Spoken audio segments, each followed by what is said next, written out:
Nigerians, this has become necessary because of the recent pronouncement by the organized labor saying that they are prepared to go on strike as from Monday, the 3rd of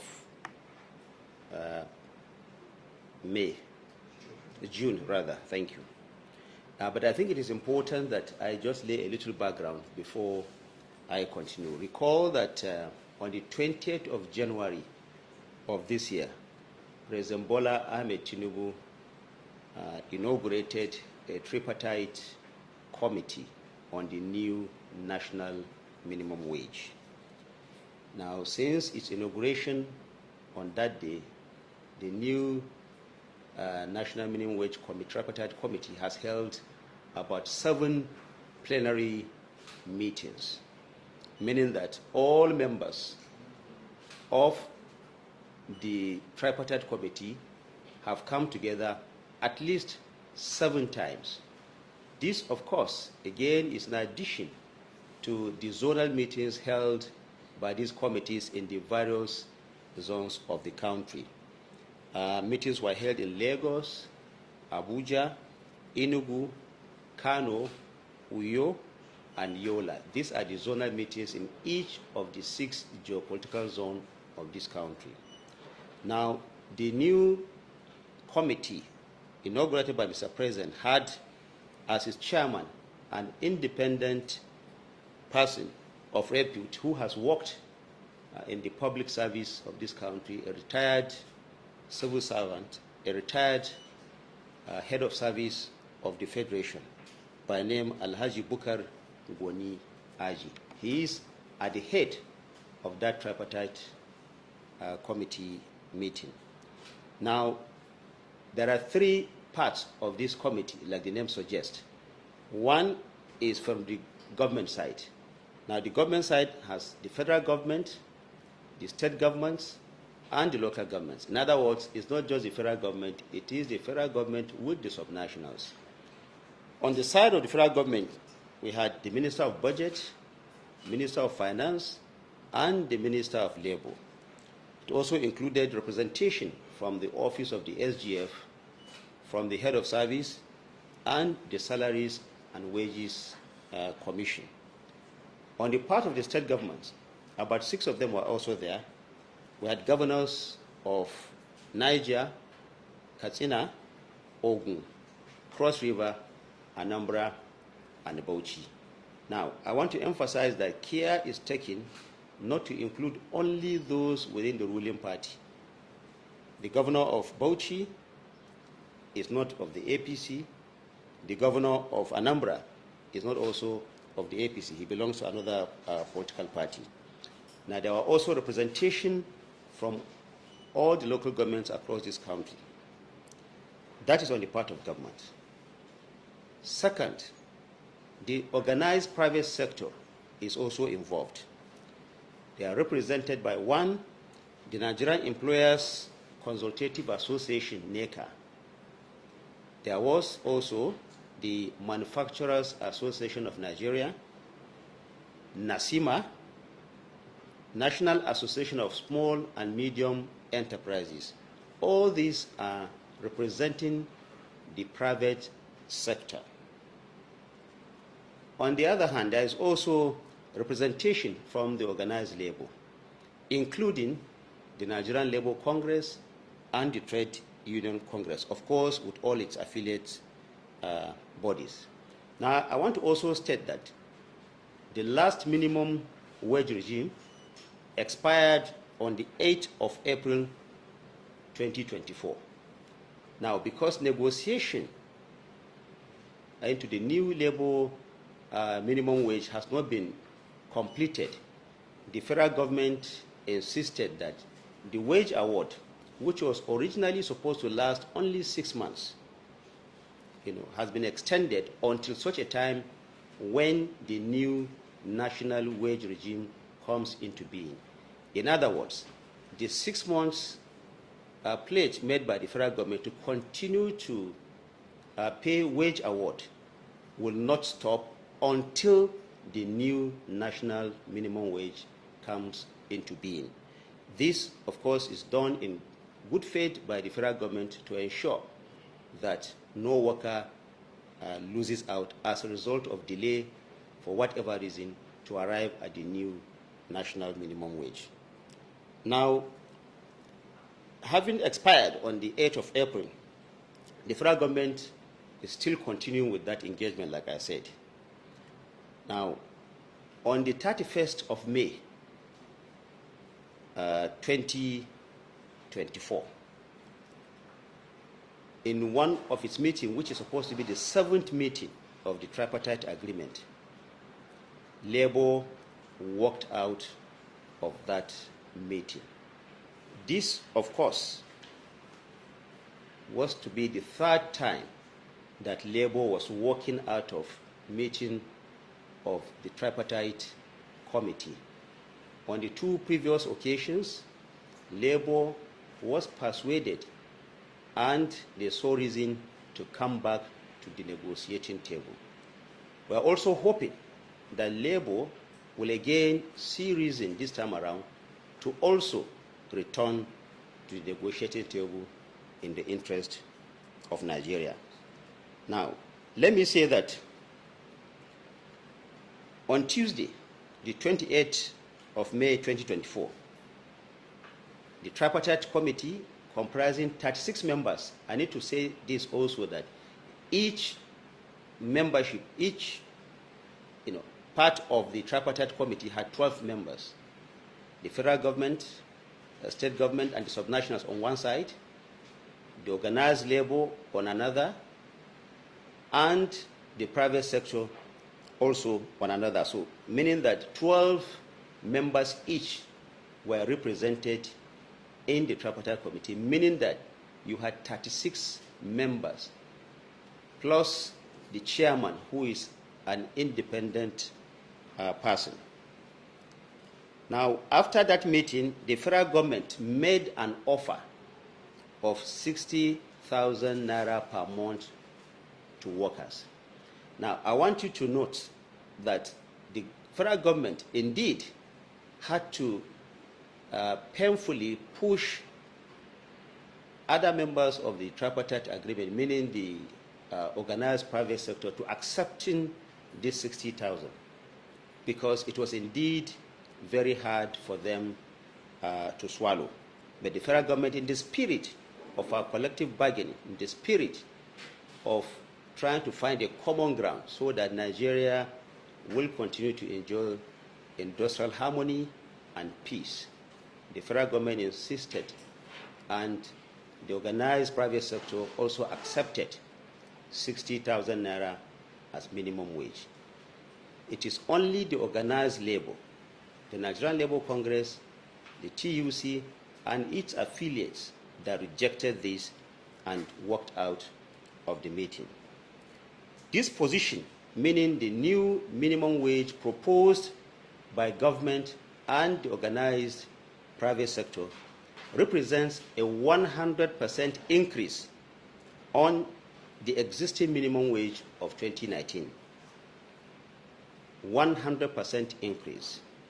Labour, however, wanted 494,000 naira as at the time they walked out of the last meeting, which would be an increase of 1,547% on the existing wage, an increase of 1,547%.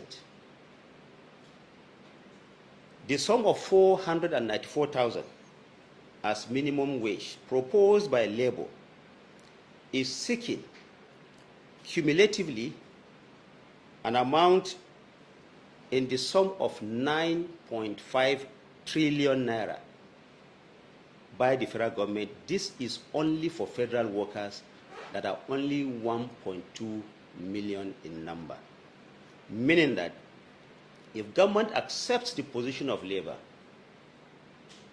it will cost taxpayers 9.5 trillion naira, 9.5 trillion naira to absorb what was proposed by Labour if 494,000 is accepted. This, of course, is even a backward step by Labour. Their original position of over 600,000 will have meant that government will need to find about 12 trillion naira to be able to pay that annually. But what they are proposing now is 494,000, which will mean a cumulative payment for only federal workers, 9.5 trillion. This is over 8 billion in salaries and over 700 billion naira in consequential pension and other forms of payments. Now, it is important for Nigerians to understand that whereas the federal government is desirous of ample remuneration for Nigerian workers, what is most critical is that President Bola Ahmed Tinubu, will not encourage any action that could lead to massive job loss. If this amount is accepted, many people in the private sector will not be able to pay this, and this will now further push people into unemployment. This is a position that government will not want to have. Whereas Labour is also keen on the take-home pay of about 1.2 million workers of the federal government. Only 1.2 million workers. The welfare of over 200 million Nigerians is also at stake. Therefore, President Bola Ahmed Tinubu is not only considering the plight of federal workers, there's only about 1.2 million, but is also concerned about the welfare of the other 200 million Nigerians. This is because the federal government's guiding principle is affordability, sustainability, and the overall health of the nation's economy. The federal government, therefore, calls on all parties to embrace reasonable and realistic dialogue that will result in proper resolution of the impasse. Even before the discussion on the national minimum wage, you recall that the federal government has put in a number of measures to cushion the hardship that is experienced by Nigerians, especially the federal workers. One of it is the 35,000 wage award, which was supposed to last for 6 months, which the federal government now says can continue until the new national minimum wage is arrived at. Other intervention programs are the 125 billion naira conditional grant and financial inclusion of medium and small-scale enterprises. There is also 100 billion naira that the federal government set aside in the first instance for the procurement of not just the CNG-fueled buses, but also the procurement of conversion kits and the setting up of conversion centers. 25,000 naira was also awarded by the federal government to be shared to 15 million households for 3 months. That process is still ongoing. You know what has happened at the Ministry of Humanitarian Affairs. The federal government has had to suspend this program temporarily, but it has now resumed and it is ongoing. 185 billion naira worth of palliatives, meaning loans to states, to cushion the effect of fuel subsidy removal, has also been granted by the federal government. There is also 200 billion naira support to the agricultural sector to cultivate over 500,000 hectares of land to boost food production and food security in Nigeria. Remember also that the federal government released 42,000 metric tons of grains from its strategic grain reserve to also cushion the effect of prices of farm produce. There is also the purchase and onward distribution of 60,000 metric tons of rice from the Rice Millers Association. Also, there is a recent increase of between 25 and 35% on all consolidated salary structures of federal workers in Nigeria. The federal government has also given a 90% subsidy on health costs for federal civil servants through the NHIS scheme. In the last 1 week, about 60,000 student loan applications were also received, out of which already about 30,000 were successful for the National Education Loan Fund that was recently launched by Mr. President. Also know that the light rail commissioned in Abuja recently by Mr. President is aimed at relieving Nigerians, especially the workers, of transport costs, and this has been extended till the end of the year. In addition to all this, the federal government has also granted all of its workers approval to include ICT in the alternate sources of income that they seek to have, meaning that in addition to the right by all workers to engage in agricultural production, agricultural processes, workers are also have been given permission to also engage in ICT services to boost their income. These are all some of the measures that have been put in place by the federal government to ensure that workers get the best out of this country. But I need to reiterate that it is not only the federal workers that should enjoy the dividends of our democracy. Nigeria is made up of over 200 million people, and all of them must partake in whatever is available for Nigerians. I'm therefore appealing to the organized labor, especially the Nigerian Labour Congress and the Trade Union Congress, to see reason with the federal government